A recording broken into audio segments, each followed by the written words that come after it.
Les considérations philosophiques sur l'art apparaissent avec la philosophie elle-même, puisque Platon se demande ce qu'est l'art, quelle est sa valeur, qu'est-ce qu'il nous enseigne et qu'est-ce qu'il devrait être. C'est l'objet de cette vidéo. Pour rappel, vous savez que Socrate est considéré comme le premier des philosophes, bien qu'il y ait eu des philosophes présocratiques, et celui-ci n'a jamais rien écrit. Socrate est le maître à penser de Platon, et vous savez aussi que Platon écrit des dialogues dans lesquels Socrate se trouve être le personnage central. Même si c'est discutable, nous allons partir du principe que la pensée défendue par Socrate dans les dialogues coïncide avec celle que soutient Platon.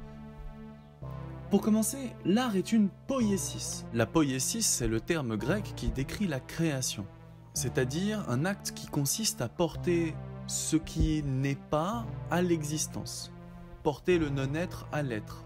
Platon nous dit que l'art imite la nature, elle reproduit la nature, elle est une activité mimétique. En grec, c'est une mimesis. L'art est une activité qui consiste en la création d'images vraisemblables du monde. Vraisemblables au sens où elles peuvent nous sembler vraies. Pour cela, l'art reproduit le réel en s'en donnant l'apparence et en respectant des règles de proportion.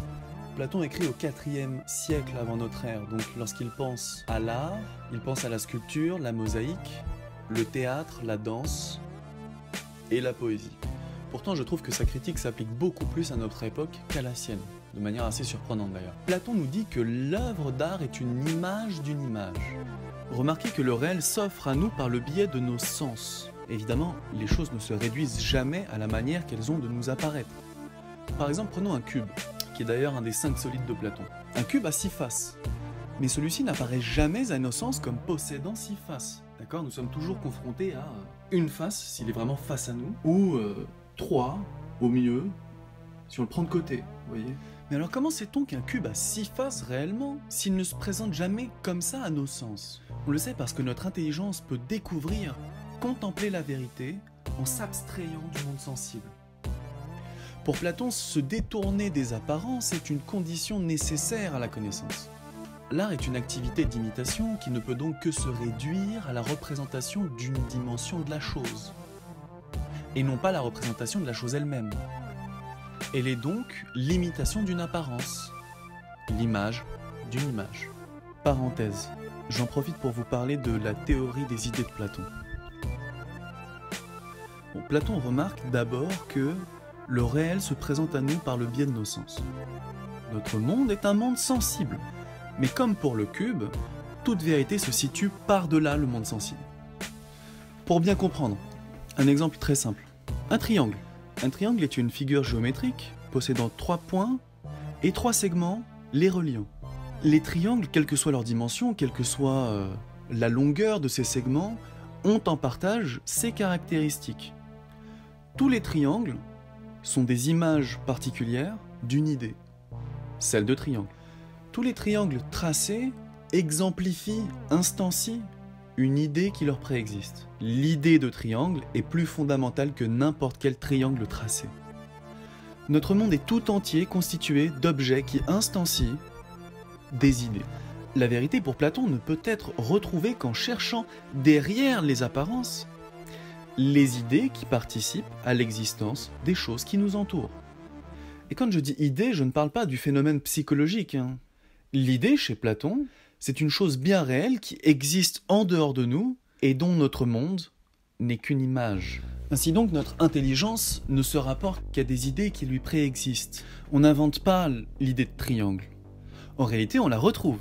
Si le monde sensible se donne à nos sens, à notre sensibilité, les idées, elles, ne peuvent être retrouvées, saisies que grâce à notre intelligence, par l'intellect. Les idées sont donc intelligibles, et le projet que se donne la philosophie, c'est justement de les retrouver.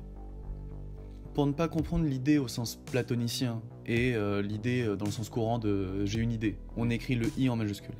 Bon, vous voyez que tous les arbres ne se ressemblent pas. Et pourtant, malgré ces différences, on les reconnaît tous comme des arbres. Ça, c'est parce qu'ils participent tous de la même idée. Et c'est grâce à la contemplation de cette idée que l'on peut reconnaître des arbres alors même qu'ils n'ont rien en commun, et que l'on peut dire ce qu'est véritablement un arbre.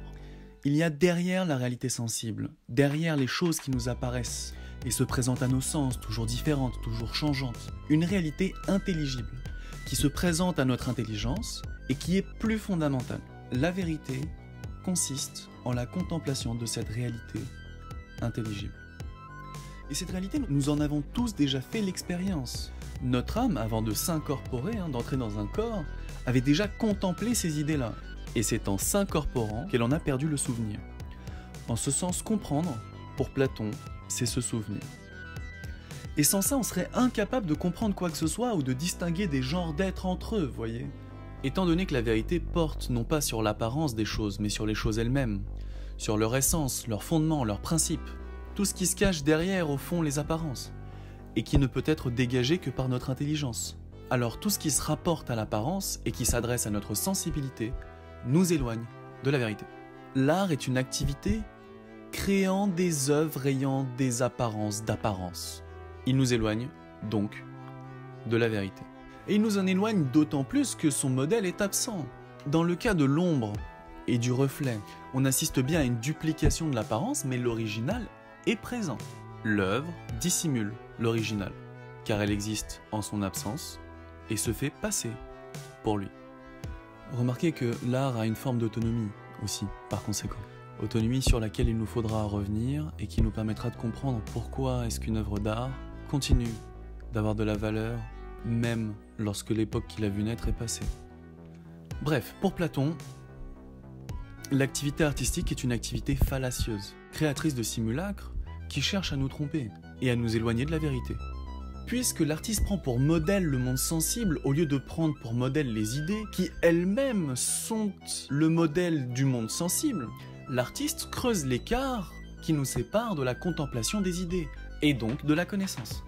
Donc, l'œuvre d'art éloigne le spectateur de la vérité. Très bien. Mais l'artiste n'est-il pas lui-même tout de même porteur d'une connaissance qui lui permet de faire cette imitation? Ne doit-il pas avoir pour créer ses œuvres un savoir-faire?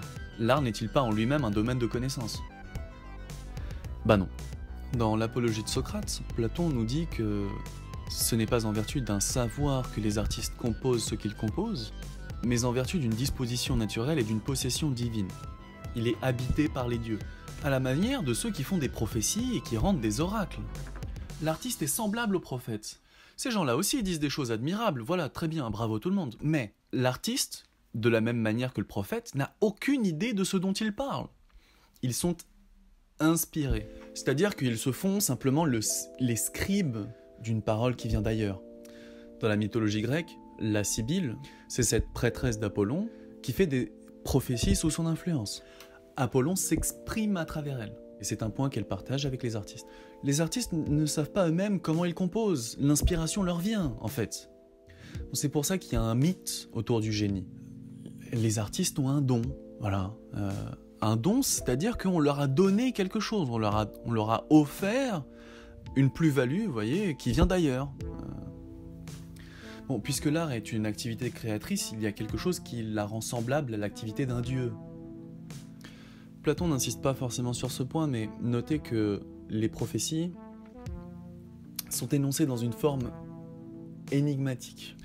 Et c'est pourquoi on dit d'un discours énigmatique, obscur, difficile à interpréter, qu'il est sibyllin. On reviendra sur ce point dans une autre vidéo, mais l'œuvre d'art constitue également une énigme qu'il nous faut interpréter.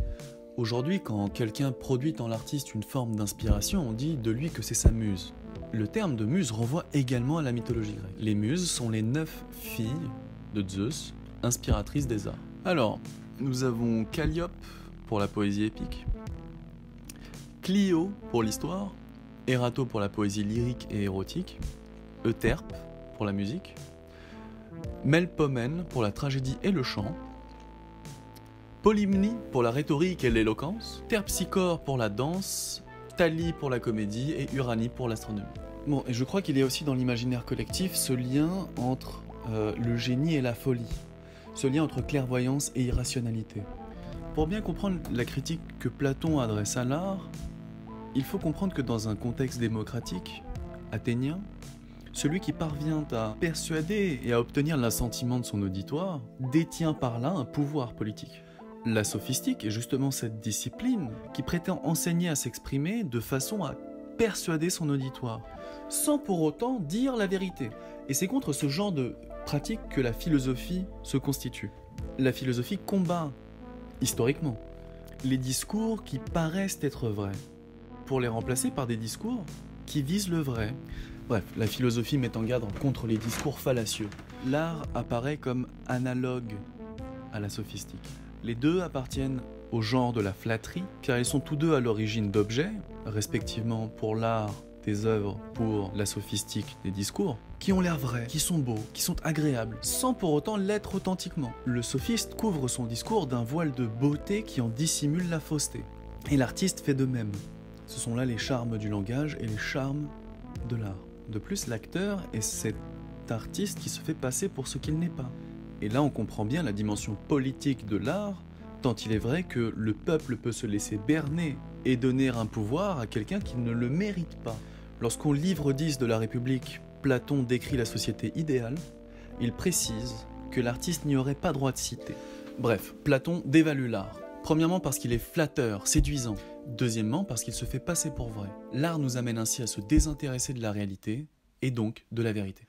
Il nous divertit, nous détourne du réel en se substituant à lui. Zeuxis, par exemple, c'est un personnage mythologique qui aurait peint des raisins tellement beaux que les oiseaux voulaient s'en nourrir. Autre exemple tiré de la mythologie, on peut penser à Pygmalion, le sculpteur qui tombe amoureux de sa statue. Dans une interprétation extrêmement littérale du mythe, l'art le détourne des femmes.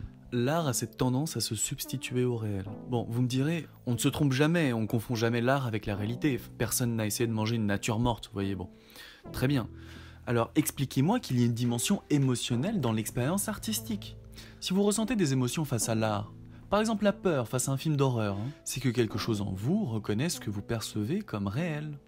Alors oui, si on vous demande rationnellement, vous savez bien que ça n'est pas réel. Mais l'art ne semble justement pas s'adresser à votre partie rationnelle. Et c'est ce qui justifie la critique platonicienne. En pensant à l'art de son époque, je trouvais sa critique un peu faiblarde, quoi.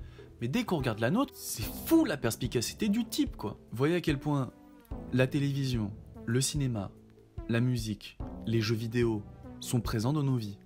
YouTube, Netflix, c'est partout. Ajoutez le théâtre, le roman, la radio en fonction de vos origines socioculturelles. Bon. Mais j'insiste sur les jeux vidéo. Les jeux vidéo ont ce site particulier qu'ils recréent une réalité, c'est un monde virtuel, quoi. Je pense particulièrement aux MMORPG. On est toujours de plus en plus performant dans la substitution du virtuel au réel. Et si Platon a raison et que l'art est bien cette création de simulacres, les jeux qui créent des mondes virtuels en sont la plus haute expression en fait. Parenthèse, peut-être que cet éloignement du monde réel au profit des mondes virtuels est une constante chez toutes les formes de vie intelligentes développées technologiquement, celles-ci préférant trouver refuge dans un monde virtuel. Cette hypothèse permettrait d'expliquer le paradoxe de Fermi grâce à l'idée du Matryoshka Brain. J'y reviendrai dans une autre vidéo. Je ferme la parenthèse.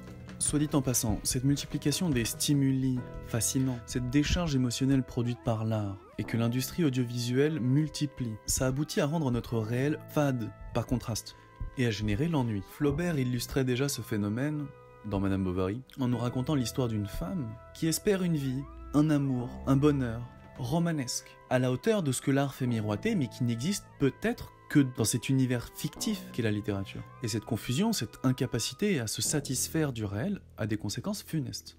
Bon, Platon n'en savait rien, mais l'audiovisuel amène à ce que la science appelle une désensibilisation dopaminergique, une surcharge de notre système de récompense, ce qui développe effectivement une baisse de concentration, un manque d'intérêt pour les choses qui ne sont pas hautement stimulantes, un manque de motivation et de profondeur dans la réflexion.